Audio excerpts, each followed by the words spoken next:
श्री गणेशाय नमः। माघ मास महात्म के 24वें अध्याय की कथा।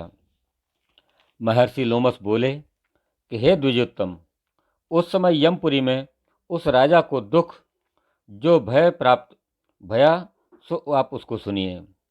वह राजा दारुण दुख से दुखी होने से, कभी मूर्छित होकर, कभी चैतन्य होने पर अपने चित्त में संतोष करता हुआ प्रथम तो वह तामिष्ण से भयावह नरक में गया। फिर अंधत मिश्र, कालसूत्र, अति उग्र महारौरव, अति घोर तापन और संत्रापन नाम के घोर नरकों में गया। तब असीपत्र, वनकलोल, कुड़मल और पूत मृतका नाम के नरकों में वह गिरा। लोह शंकु, मजीस और मार्ग में सातमली नदी में फिर महाभयंकर दुर्दशा दुर्गम मार्ग में पड़ा रहा। भगवान विष्णु का द्वेष मात्र करने से वह 21 युग तक भयंकर नरकों में यातनापूर्ण दारुण दुख भोगता रहा। यमराज की समस्त यातनाओं को भोगकर वह राजा नरक से निकला और हिमालय पर्वत पर एक बहुत बड़ा विशालकाय पिशाच हुआ। वह उसे जंगल में, जहां उसे भोजन और जल दिखाई ही नहीं देता था, सब दिशाओं में घूमता हुआ सत्फल देने वाले प्लक्ष प्रसवण नाम के जंगल में पहुंचा। वहां बहेड़े के पेड़ की छाया का आश्रय लेकर वह अति दुखी होकर बारंबार जोर जोर से मरा, मैं मरा चिल्लाते हुए कहने लगा कि भूख प्यास से व्याकुल इस दुख से मेरा कौन निस्तार करेगा। तब लोमस जी बोले कि इस प्रकार देवधुति ब्राह्मण जो वेद पाठ कर रहे थे, करुणा भरे इस रुदन को उन्होंने सुना और उन्होंने वहां आकर एक पिशाच को देखा, जिसका चेहरा विकराल, लाल लाल डरावनी आंखें, पर शरीर दुबला था। काले काले बाल ऊपर खड़े थे, शरीर काला था। वह दूसरा यमदूत जैसा दिखाई पड़ता था, जिसकी जीभ हिल रही थी। लंबे लंबे ओंठ थे और लंबी लंबी जांघें नाड़ियों से चिपकी हुई थी।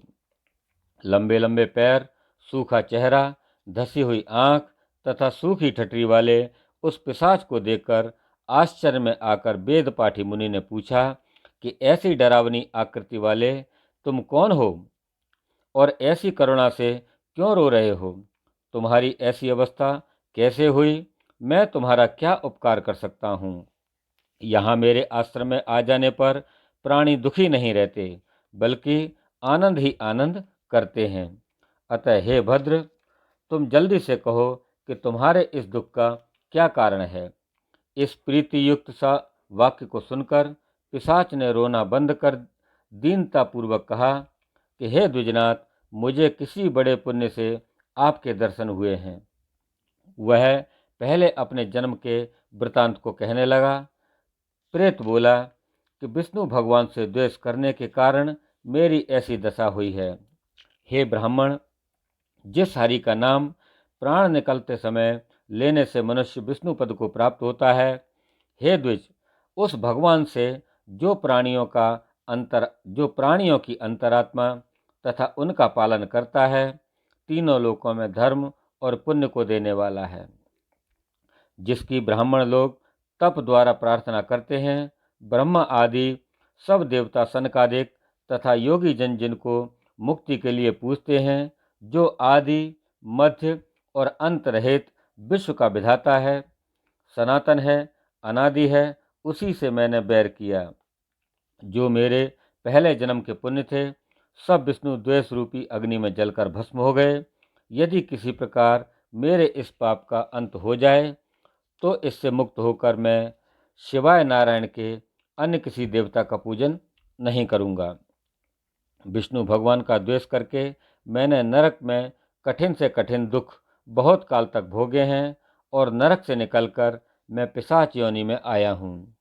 इस समय किस कर्म के फल से आपके निवास में आ पहुँचा हूँ, ये मैं नहीं जान सका। यहाँ पर आपके दर्शन पाने से मेरे दुख रूपी अंधकार का नाश हो गया है। अब कोई उचित कर्म कहिए जिससे पिशाच योनि का नाश होवे। देवदूती जी बोले, अरे यह माया जो सुर असुर तथा मनुष्य सबकी स्मृति को मोहित करती है, जिससे देवताओं में भी धर्म का नाश करने वाला द्वेष पैदा हो जाता है। चारों वर्ण वालों को श्रुति, स्मृति तथा सदाचार से हितकारी कर्म ही करना चाहिए और सदा भक्ति से भगवान का भजन करना उचित है। वेद के विरुद्ध शास्त्रों में कहे हुए कर्म को छोड़ देना चाहिए। अपनी बुद्धि से रचे हुए शास्त्रों से ठगे लोग मूढ़ों को ठगते हैं, कल्याण के पथ को नष्ट करके परलोक के पथ का भी नाश करते हैं। जैसे द्रविड़ का राजा विष्णु भगवान से विमुख होने पर नरक में गया।